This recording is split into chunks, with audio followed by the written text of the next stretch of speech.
Haleluya Yesus Tuhan. Terima kasih Tuhan.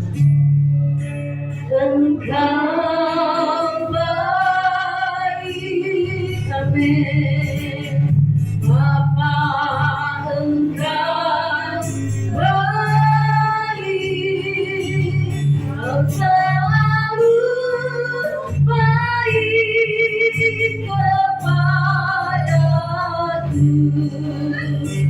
Bapa-Ku cinta, lagi katakan, Bapa Engkau baik, haleluya.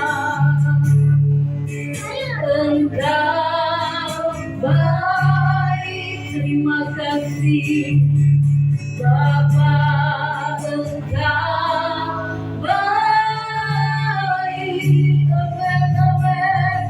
Selalu, haleluya.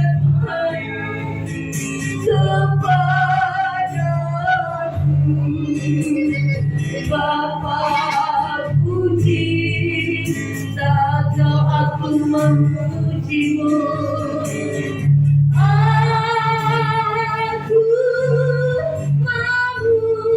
memujimu, amin. Aku menyembahmu, ku nyanyi haleluya.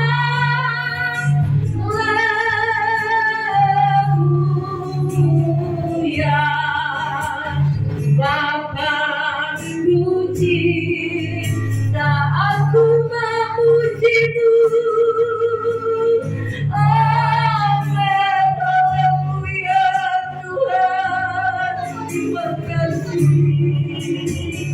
Aku menyembahmu, ku nyanyi haleluya.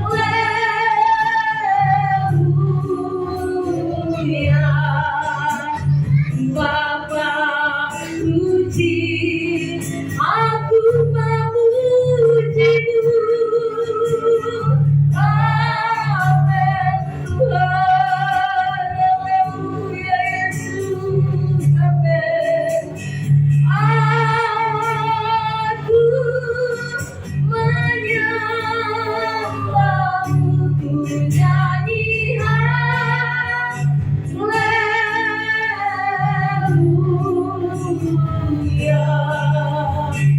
Bapa-Ku cinta kau, Bapa-Ku cinta kau, Bapa-Ku cinta, Bapa-Ku cinta kau, Bapa-Ku cinta kau, haleluya.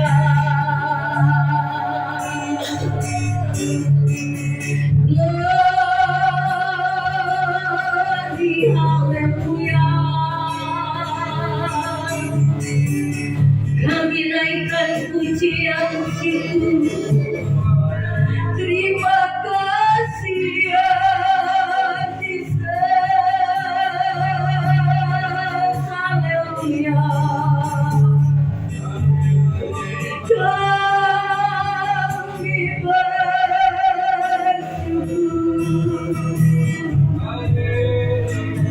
kebaikan-Mu luar biasa dalam hidup kami. Glory,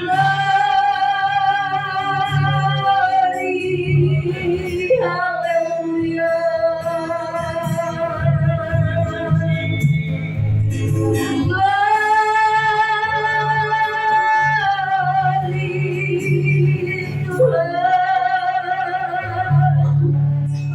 Kami menyembah,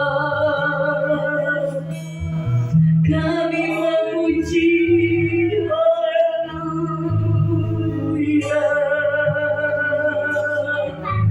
Segala puji,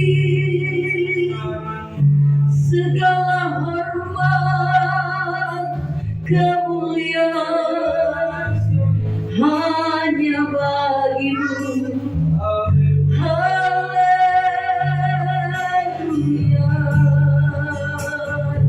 Roh Kudus yang baik, Roh Kudus, haleluya. Roh Kudus menjamah kami, melawat kami, mengurapi kami, haleluya.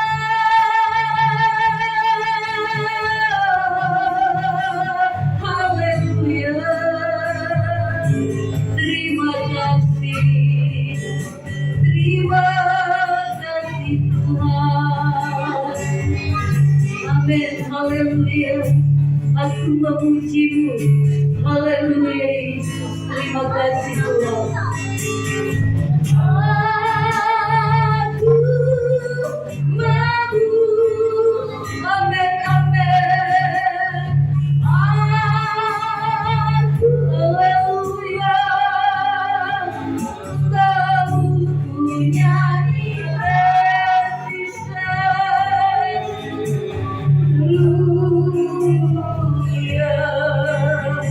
Bapa puji, Bapa menciptakan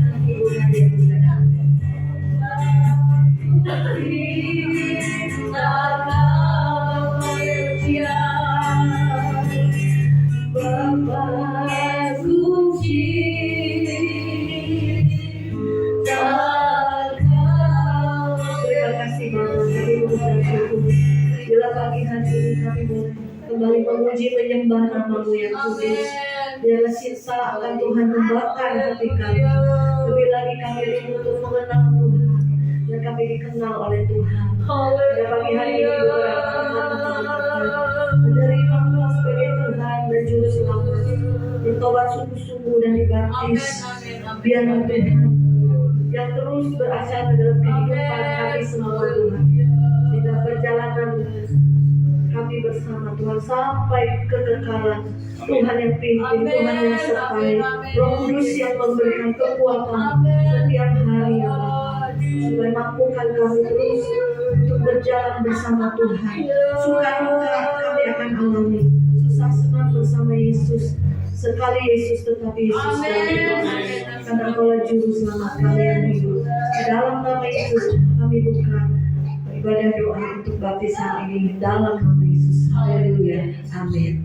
Sebab Kau yang layak dipuja, kami mau bersorak, kami mau bersorak, tinggikan nama-Mu. Haleluya, kita mau bersorak buat Tuhan. Soraklah, haleluya, soraklah, haleluya, haleluya, bersoraklah, soraklah, haleluya, soraklah, haleluya, haleluya, segala puji syukur, amin. Segala puji syukur hanya bagi-Mu Tuhan, amin, amin. Sebab Kau yang layak dipuja, kami mau bersorak, kami mau bersorak, tinggikan nama-Mu.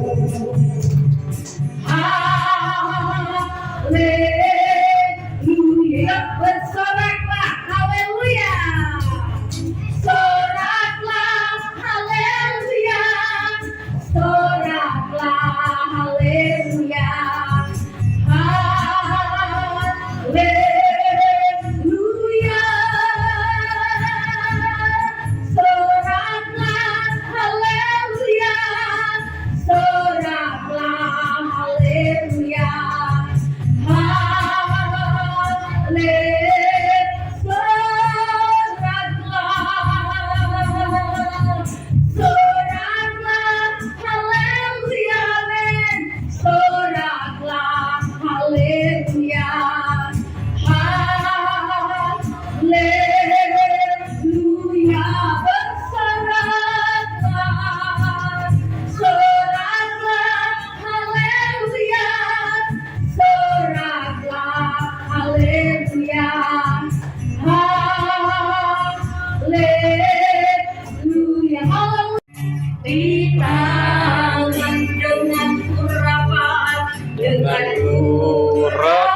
kuasa Roh-Mu budi baharui. Haleluya. Glory, glory, haleluya. Jadikanku Allah dalam rumah-Mu, demikian hidupku di tangan-Mu. Bentuklah seluruh kehendak-Mu, pakailah sesuai rencana-Mu. Dengan iman kita mau katakan haleluya. Amin. seperti-Mu Haleluya Yesus.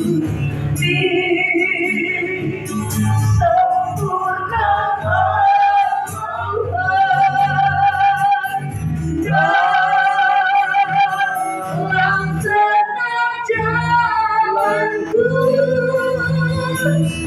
memuliakan nama-Mu. Mau seperti-Mu, dan kita semua bangkit berdiri. Amin Tuhan. Inilah kerinduan hati kami umat-umat Tuhan. Amin. Haleluya. Amin. Sempurnakan selalu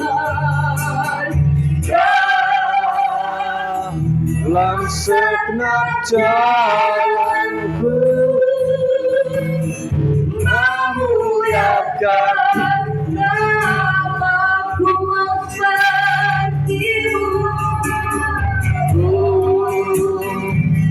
mau seperti-Mu Yesus.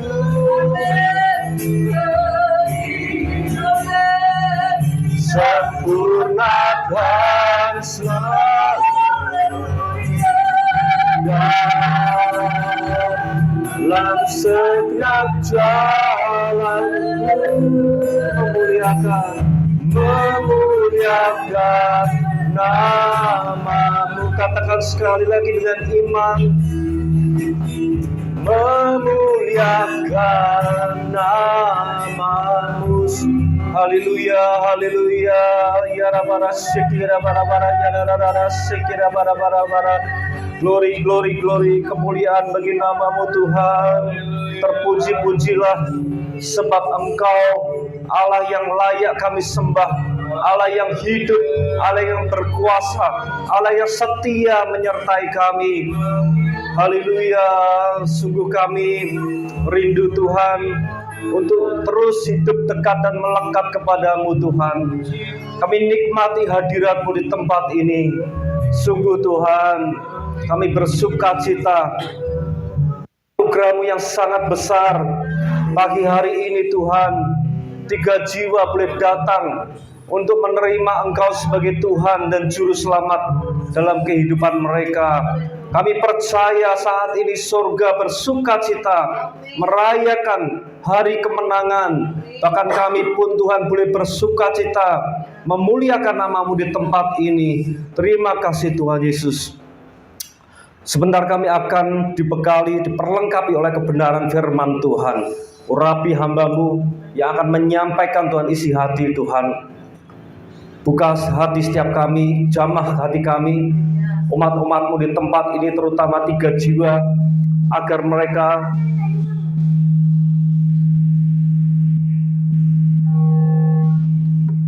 mereka melalui kebenaran firman Tuhan diberikan kekuatan kembali Tuhan, diberikan api roh, semangat, gairah dalam hidup, agar di kehidupan selanjutnya semakin Tuhan dapat melayani-Mu. Bahkan Kau pakai lebih lagi menjadi alat garam dan terang bagi dunia ini. Tidak ada yang mustahil bagi Engkau Tuhan. Sertai ibadah pembaptisan pagi hari ini, berkati di dalam nama Tuhan Yesus, dan lindungi kami oleh kuasa kasih-Mu. Terima kasih Tuhan, kami serahkan ke dalam tangan Tuhan, dalam nama Tuhan Yesus. Haleluya, amin. Boleh silakan duduk. Shalom semua. Ada sukacita hari ini? Ya, kalau sukacita harus semangat, bergairah ya. Saya melihat wajah-wajah yang sukacita luar biasa. Bahkan Ibu sampai hancur hati ya, saya meneteskan air mata. Saya pun tadi pujian penyembahan luar biasa, hambanya Ibu Afni ya, bersihnya luar biasa, hadirat Tuhan mengalir tempat ini ya. Dan saya percaya hari ini ada sukacita, ada pesta di sorga, amin. Terlebih kita sebagai umat-umatnya di tempat ini, kita akan menerima anugerah keselamatan. Dan itu adalah luar biasa ya. Anugerah keselamatan yang luar biasa, berkat yang terutama bagi umat manusia, melebihi dari apapun. Ya, bahkan firman Tuhan katakan, apalah gunanya engkau memperoleh seluruh dunia ini tetapi engkau kehilangan nyawa. Ini artinya bahwa apapun di dunia ini gak sebanding, gak ada harganya dibanding keselamatan.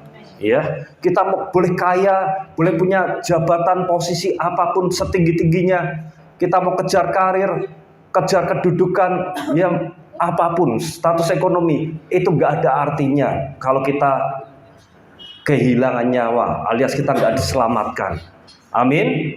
Dan puji Tuhan, hari ini saya akan memberikan tambahan-tambahan. Saya percaya Ibu Gembala, Ibu Maria sudah membekali ya. Saya hanya ingin menambahkan saja. Saya percaya melalui apa yang saya sampaikan, semoga iman saudara akan semakin kuat ya. Karena memang masih banyak beberapa anggapan-anggapan yang keliru tentang baptisan ya. Ada beberapa yang mereka nggak punya understanding yang benar tentang baptisan, sehingga saya harus menjelaskan sedikit ya kepada saudara, sehingga saudara punya understanding yang kuat, pemahaman yang kuat, juga mempunyai iman yang sungguh-sungguh, mengerti tentang arti baptisan itu, sehingga pada kehidupan selanjutnya saudara bisa benar-benar berakar, bertumbuh, dan akhirnya berbuah. Amin. Ya, ada beberapa anggapan yang kurang tepat ya mengenai baptisan ya, sehingga mereka seringkali malah justru nggak mau dibaptis karena merasa baptisan itu nggak perlu gitu ya. Mereka mengacu kepada Alkitab, cerita yang mengatakan penjahat di samping kiri Yesus.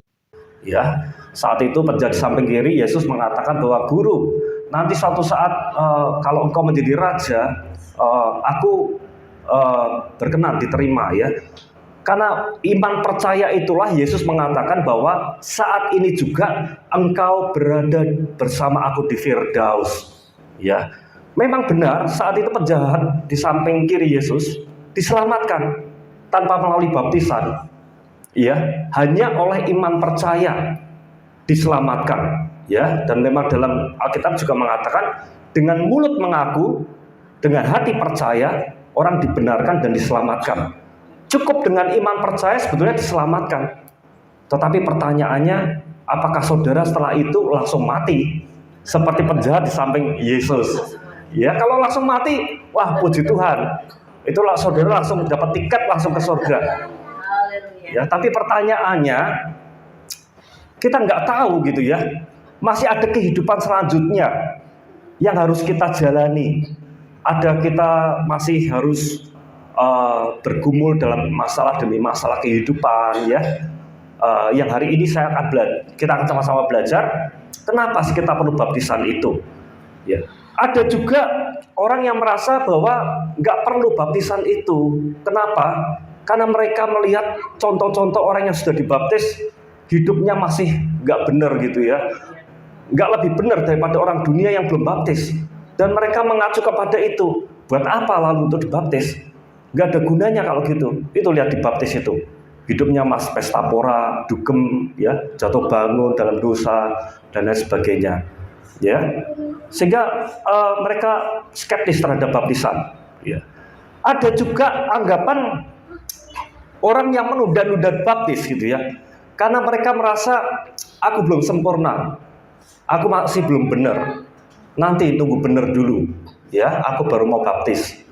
Ya, padahal datang kepada Tuhan itu dalam kondisi kita mau serahkan hidup kita itu apa adanya. Alkitab katakan apa? Marilah kepadaku yang letih lesu terbeban berat. Marilah datang kepadaku yang letih lesu terbeban berat, ya. Apapun kondisi kita, ya, kita nggak sempurna, kita penuh dengan berlumuran dengan dosa. Mari datang kepada Tuhan, karena Tuhan akan menerima kita apa adanya. Ya, datang kepada Tuhan itu nggak tunggu benar dulu. Nggak ada yang benar manusia di dunia ini. Ya, saat kita tuh bobrok, saat kita itu penuh dengan dosa, datang justru kepada Tuhan, karena Tuhan akan memberikan kelegaan kepada kita. Dia satu-satunya pribadi yang lemah lembut dan menerima kita apa adanya. Ya, kalau orang lain mungkin melihat kita berdosa akan menghakimi, tapi enggak Tuhan kita. Tuhan kita setia. Dia menerima kita apa adanya, melebihi dari siapapun di dunia ini. Satu pribadi, yaitu Tuhan. Ya. Ada juga yang mungkin menunda-nunda untuk dibaptis karena mereka masih cinta akan dunia ini. Hatinya masih melekat kepada dunia. Dia masih belum mau meninggalkan dunia, kedagingan, hawa nafsu. Ya, dia pikir nanti aja, aku masih mau enjoy hidup ini. Ya, masih mau santai-santai dulu. Nanti tunggu usia 70 tahunan ke atas, 65 tahun ke atas, ya, baru aku mau bertobat, mau dibaptis. Ya, padahal kemarin saya melayat, ada teman saya itu umurnya 35 padahal. Bayangkan, masih seger, badannya seger buger, ya. Tahu-tahu pulang habis gym, ya, keringet dingin, cepet banget langsung. Gak ada yang tahu. Manusia hidup itu gak ada yang tahu, saudara. Ya, dipanggil kapan kita nggak tahu. Ya, masa kita kalau sudah nanti di sana kan ada pengadilan, ya. Masa bilang sama Tuhan, sebetulnya tuh aku sudah planning mau baptis Tuhan. Itu udah nggak bisa lagi kita alasan seperti itu. Ya, masalahnya kan gitu, ya. Iya. Juga ada yang keliru seperti ini. Aku mau baptis nih. Kalau baptis anggapannya pasti selamat. Ya pokoknya aku nyemplung kolam aja lah, baptis saja. Aku mau baptis, sampai baptis kadang-kadang berkali-kali sampai, ya. Kalau baptis pikirnya sudah selamat gitu, ya. Tapi tanpa pertobatan sejati. Dia tanpa mempunyai understanding tentang hidup dalam pertobatan sejati, ya. Dan dia nggak mengerti konsep tentang baptisan itu, sehingga dia salah kaprah tentang baptisan itu, ya. Sehingga dia nggak mau belajar tentang kebenaran firman Tuhan, dia nggak mau mengenal lebih dalam tentang Yesus. Yang penting acaranya baptisan, ya. Jadi itu bahaya, seperti roh agamawi seperti itu. Nah, hari ini kita mau belajar kenapa sih kita perlu baptis, ya. Saya akan memulai dengan kita harus memiliki keyakinan, iman percaya dulu kepada Yesus, ya. Pertama, saya ingin katakan bahwa gak ada semua orang manusia ini yang tidak berdosa, ya. Bahkan kita lahir pun kita sudah mewarisi dosa itu dari Adam dan Hawa. Natur dosa itu sudah melekat, ya. Kita tahu kitab Kejadian ceritanya, udah pernah baca belum, saudara? Kitab Kejadian ceritanya waktu Adam dan Hawa jatuh dalam dosa. Sudah dengar, ya? Ya. Adam dan Hawa itu awalnya diciptakan mulia. Dengan tubuh kemuliaan, dia nggak mungkin mati saat itu. Bahkan dia dapat berjumpa muka dengan Tuhan. Tetapi setelah kejatuhan itulah, ya, sehingga tubuh manusia itu mewarisi dosa. Dosa ini kata Alkitab, upah dosa adalah maut. Itu yang menyebabkan kematian. Upah dosa adalah maut, ya. Sehingga saat itu juga Adam diusir, Hawa diusir keluar dari Taman Eden, ya. Dan ada limitnya umur manusia. Dan dikatakan dengan berpeluh engkau akan mengusahakan tanah. Karena apa? Tuhan mengutuk bumi. Tuhan belum mengutuk manusia, karena Tuhan mengasihi manusia. Dengan berpeluh engkau mengusahakan tanah. Dengan bersusah payah engkau akan mengandung. Dan itu digenapi. Betul gak? Hidup kita kalau lihat di dunia ini, pekerjaan Bahkan kata pengkhotbah ya, Salomo yang sedemikian penuh dengan nikmat katakan usaha manusia dari pagi siang sore itu sebetulnya menjaring angin, sia-sia. Ya, manusia itu kesukaannya ya seperti itu, penderitaannya seperti itu. Suka sekali akan dunia yang muter-muter seperti itu. Makanya kita harus kembali belajar kepada Yesus, kebenaran firman Tuhan, supaya hidup kita nggak sia-sia. Ya, bayangkan Salomo yang dengan segala kekayaan, hikmat, kedamaian kerajaannya. Kita bisa melihat di pengkhotbah pada akhir hayat hidupnya dia menyesali semuanya sia-sia. Ya, maka kita harus belajar. Ya, hari ini puji Tuhan kita percaya bahwa semua orang sebetulnya sudah berdosa. Dan dosa itu mengakibatkan maut. Jadi sumber masalah di dunia ini ya adalah dosa itu. Ya, masalah itu bukan yang seperti kita lihat ya di dunia ini kelihatannya masalah itu peperangan, masalah ekonomi, masalah apa lagi saudara katakan di dunia ini? Sakit penyakit, ya, cacat, lumpuh, buta, gila. Ya. Hari-hari ini orang saya mendengar banyak orang mengalami krisis ekonomi, ya, kebangkrutan banyak sekali, ya. Mereka merasa bahwa itulah sumber masalah yang utama, sehingga mereka takut akan menghadapi itu. Dan seharusnya saya mau katakan bahwa satu-satunya yang harus kita takuti adalah dosa itu. Semua masalah di dunia ini adalah yang di permukaan itu adalah akibat daripada dosa. Ya, kalau nggak ada dosa, nggak ada sakit penyakit, nggak ada masalah-masalah itu, nggak ada kutuk. Ya, saya seringkali kalau pelayanan sama Pak Adri Wongur, kita doakan tempat-tempat yang penuh dengan kutuk kemiskinan. Karena memang ada, saudara. Kutuk itu menjalar. Ya, kita harus patahkan, hancurkan itu. Jadi dosalah yang mengakibatkan semua masalah itu. Ya, bukan yang lain-lain. Jadi kalau kita tahu sumber masalahnya dosa, kita harus cari solusi terhadap dosa itu. Bukan ekonominya, bukan uangnya. Ya, kalau dosa diselesaikan, yang lain pasti menyusul. Amin. Dan fakta yang kedua, bahwa agama itu solusinya nggak agama. Agama nggak menyelamatkan. Saya katakan bukan Kristen yang menyelamatkan, bukan lain-lain ya. Saudara-saudara kita, mereka punya ajaran-ajaran untuk mencapai keselamatan. Saya mau pelajari ya, saudara-saudara kita tanpa saya sebutkan namanya ya. Wah, luar biasa, perbuatan baik tabur itu akan kembali ke kita. Untuk mencapai ke sana harus melakukan perbuatan baik. Bahkan kalau nggak baik kita reinkarnasi dulu, berbuat baik. Ada amal ibadah dan lain sebagainya. Tapi dari semua kitab yang saya pelajari, nggak ada jalan yang pasti untuk menebus, menyelesaikan masalah kita, dosa itu. Ya, nggak ada. Mereka katakan semoga. Nggak ada yang pasti. Kecuali Alkitab kita, nanti kita belajar. Ya, hanya Yesus, hanya salibnya yang sudah menyelesaikan. Kenapa Yesus? Kita tahu bahwa dosa itu harus diselesaikan dengan darah, dengan pengorbanan darah. Ya, dosa itu dapat diselesaikan hanya dengan darah yang benar.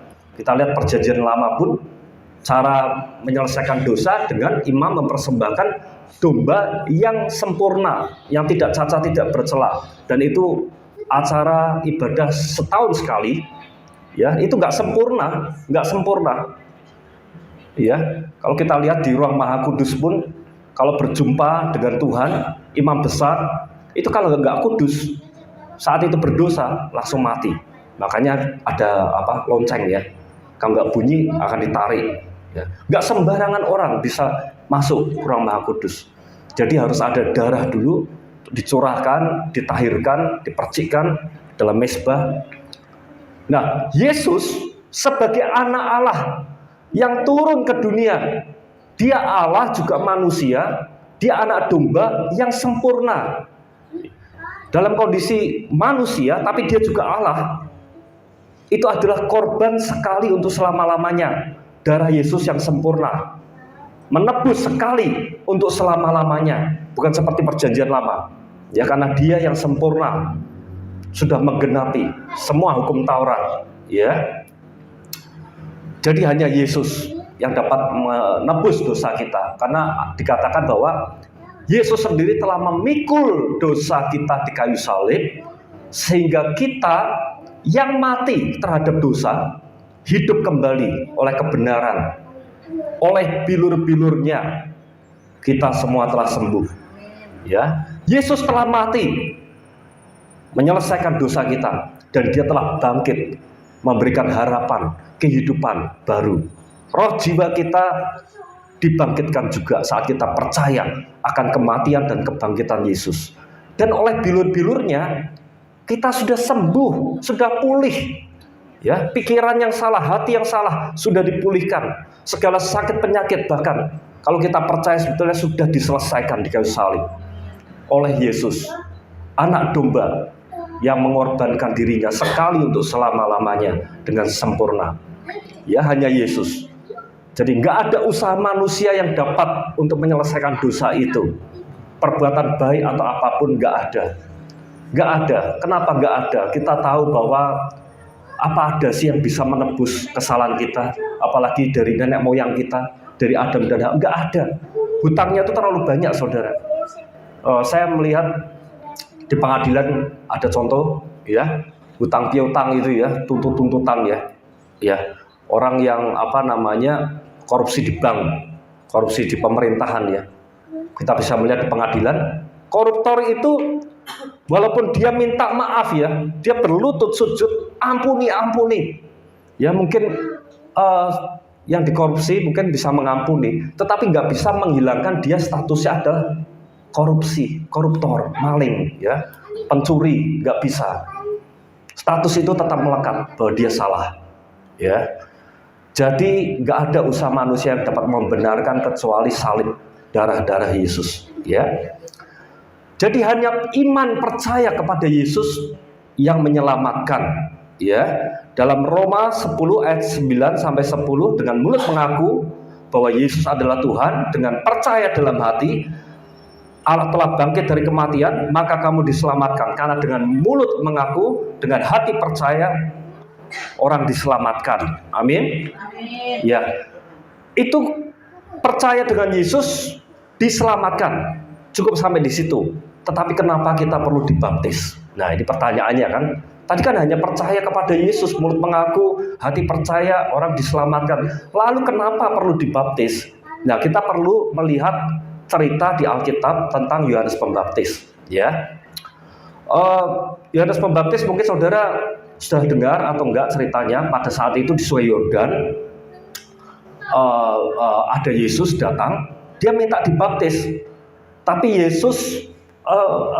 Yohanes mengatakan, sebetulnya aku yang perlu dibaptis kamu, bukan kamu dibaptis saya, gitu ya. Karena Yohanes tahu bahwa dia anak Allah gitu.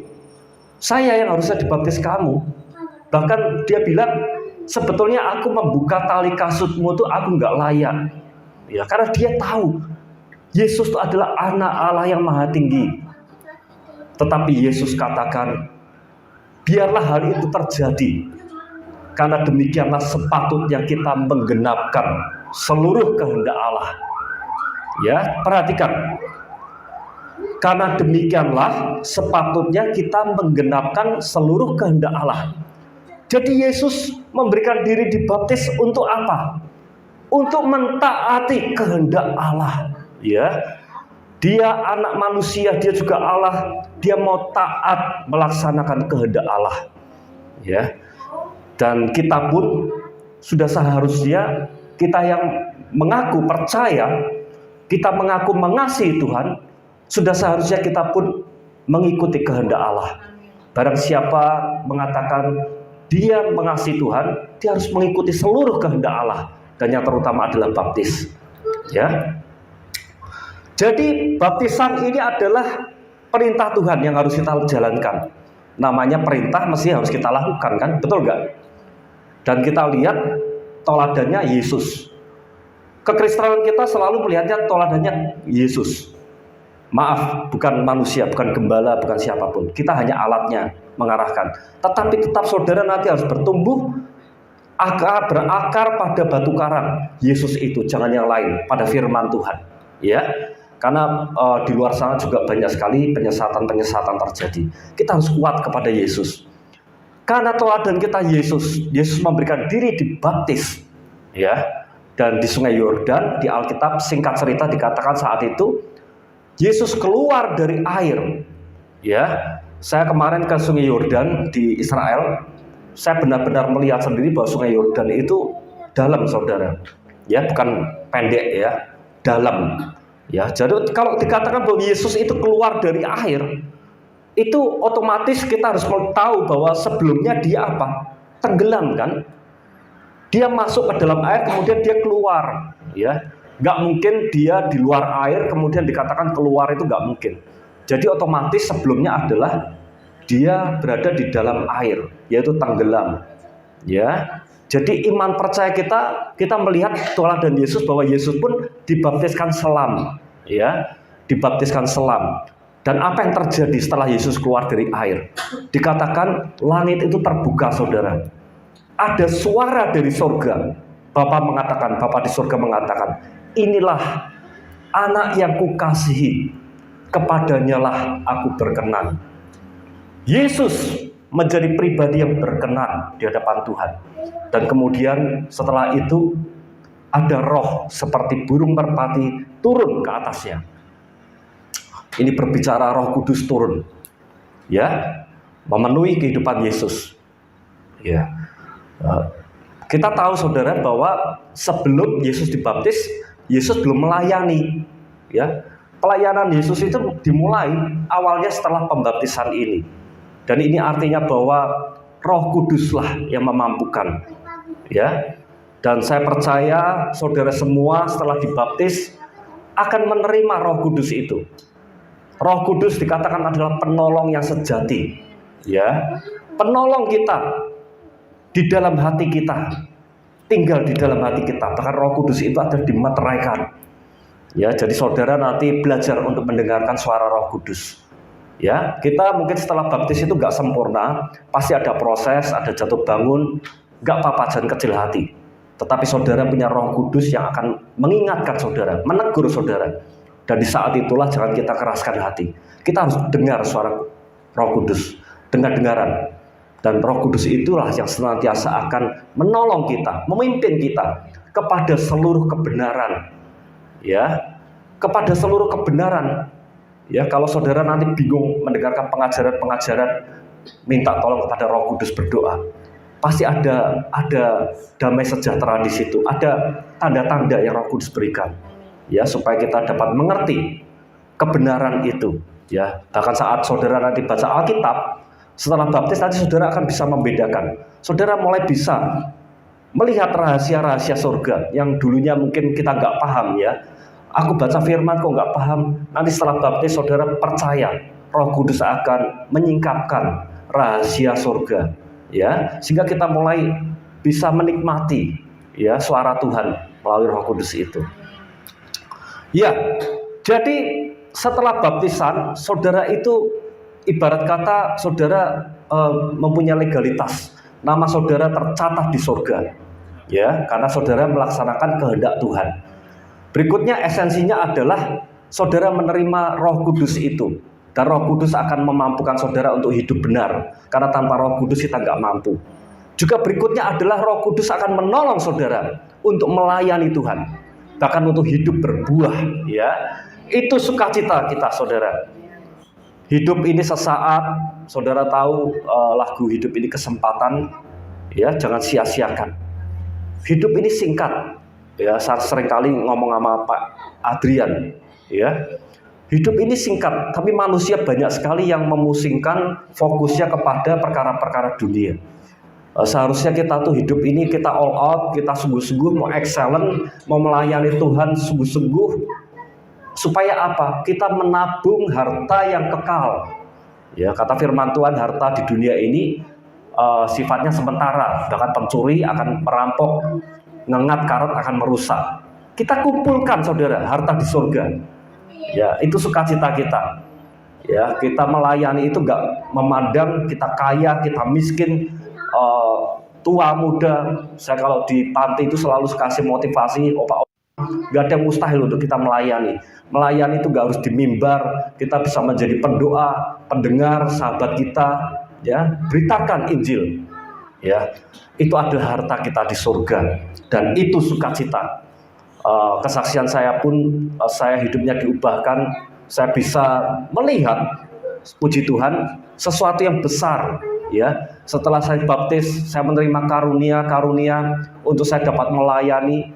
Dan saya bisa melihat dulu sukacita saya, kesenangan saya itu, saya merasa gembira kalau saya itu bisa traveling dan lain-lain. Ternyata itu semuanya salah ya. Sukacita saya bisa Tuhan berikan, dan itu anugerah luar biasa. Saat saya melihat ada jiwa yang bertobat, dibaptis, saya ikut merasakan, dan itu luar biasa. Ya, puji Tuhan. Dan saya pun bersyukur hambanya luar biasa ini juga pelayanannya luar biasa. Penjangkauan jiwa-jiwa, ya, kita rindu satu saat di jalan-jalan kita menjangkau, ya, karena Alkitab katakan ada sukacita satu jiwa bertobat, ya, puji Tuhan. Dan kita tahu bahwa kedatangan Yesus pun di dunia ini hanya untuk keselamatan jiwa-jiwa. Mari saudara, tidak ada mustahil, setelah dibaptis saudara akan dipakai Tuhan luar biasa untuk menjadi garam dan terang. Hidup saudara pasti lebih ada tujuannya. Roh Kudus akan memimpin saudara untuk melayani lebih lagi dan memuliakan nama Tuhan. Ya, puji Tuhan. Kita nyanyikan hidup ini kesempatan, ya, hidup ini kesempatan.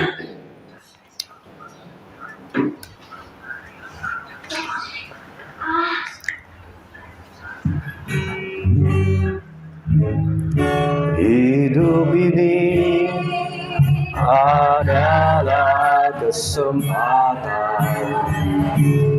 Hidup ini untuk melayani Tuhan. Jangan sia-siakan, jangan sia-siakan waktu yang Tuhan beri. Hidup ini harus jadi oh Tuhan, oh Tuhan, pakailah selagi aku masih kuat, selagi aku masih kuat.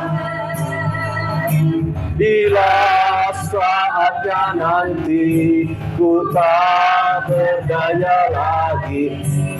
Kita semua balik berdiri. Kita satukan hati dalam doa.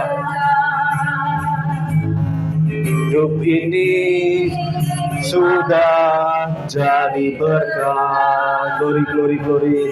Kami bersyukur buat setiap firman Tuhan. Kami percaya tidak akan kembali dengan sia-sia. Firman ini sudah tertanam, benih ini tertanam di hati 3 jiwa. Dan kami percaya benih ini akan berkuasa, berhasil mengerjakan segala sesuatu yang Kau perintahkan Tuhan. Bahkan kami percaya Engkau memberkati proses baptisan ini. Urapi hambanya akan membaptis, urapi jiwa-jiwa kami. Kami percaya saat baptis langit terbuka dan Tuhan akan berkenan bagi 3 jiwa di tempat ini. Bahkan roh seperti burung merpati akan turun, menaungi, memenuhi, mengurapi, mengalir bagi 3 jiwa ini Tuhan, sehingga mereka akan dipimpin kepada seluruh kebenaran, hidup benar, hidup kudus di dalam Engkau. Dan kami percaya karunia-karunia, tanda-tanda ajaib akan menyertai, sehingga mereka boleh Kau pakai untuk melayani lebih dahsyat lagi. Pakai mereka Tuhan menjadi garam dan terang. Kami percaya, kami butuh Tuhan. Berdoa saat ini pengurapan-Mu turun bagi 3 jiwa ini Tuhan, agar mereka terus Tuhan melayani-Mu lewat perbuatan mereka. Nama Tuhan dipermuliakan, kerajaan surga boleh diperluas di muka bumi ini. Terima kasih Tuhan. Berkati Tuhan acara ini. Kuduskan kolam yang akan dibuat pembaptisan. Urapi hambanya Ibu Maria dengan pengurapan otoritas-Mu Tuhan. Kami percaya dapat mengimpartasi kuasa di dalam nama Tuhan Yesus. Dalam nama Tuhan Yesus, terima kasih kami serahkan prosesi baptisan ini ke dalam tangan-Mu, di dalam nama Bapa, Putra, dan Roh Kudus.